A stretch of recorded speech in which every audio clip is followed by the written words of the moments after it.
April 20, Afraid to Stray.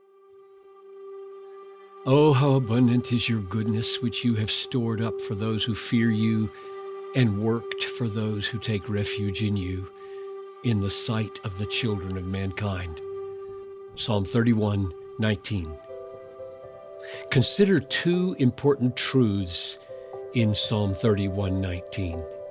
1. The goodness of the Lord. There is a peculiar goodness of God.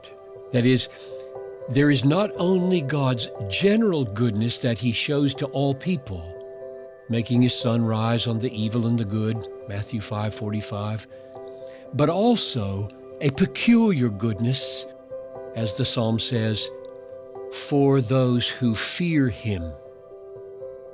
This goodness is abundant beyond measure. It is boundless. It lasts forever. It is all-encompassing. There is only goodness for those who fear him. Everything works together for their good, Romans 8:28.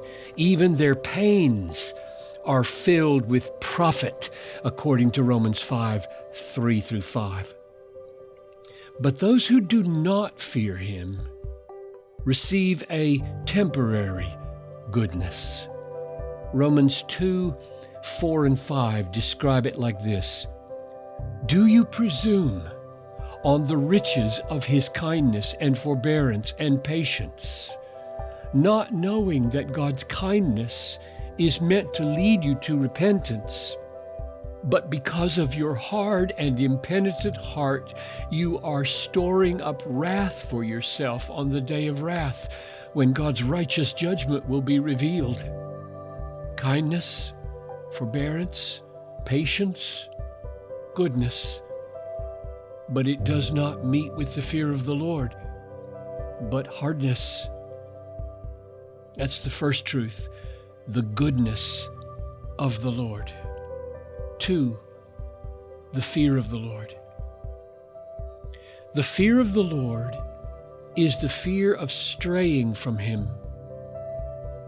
Therefore, it expresses itself in taking refuge in God. That's why two conditions are mentioned in Psalm 31:19, fearing the Lord and taking refuge in him. Oh, how abundant is your goodness, which you have, 1, stored up for those who fear you, and 2, worked for those who take refuge in you. They seem to be opposites. Fear seems to drive away, and taking refuge seems to draw in. But when we see that this fear is a fear of running away, a fear of straying from him, then they work together. There is a real trembling in the heart of the saints. Work out your salvation with fear and trembling, Philippians 2:12.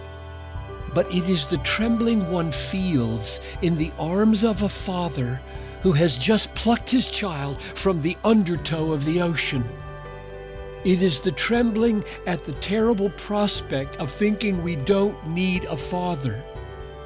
So, cherish the goodness of the Lord, fear straying from him, flee from every sin, and take refuge in him.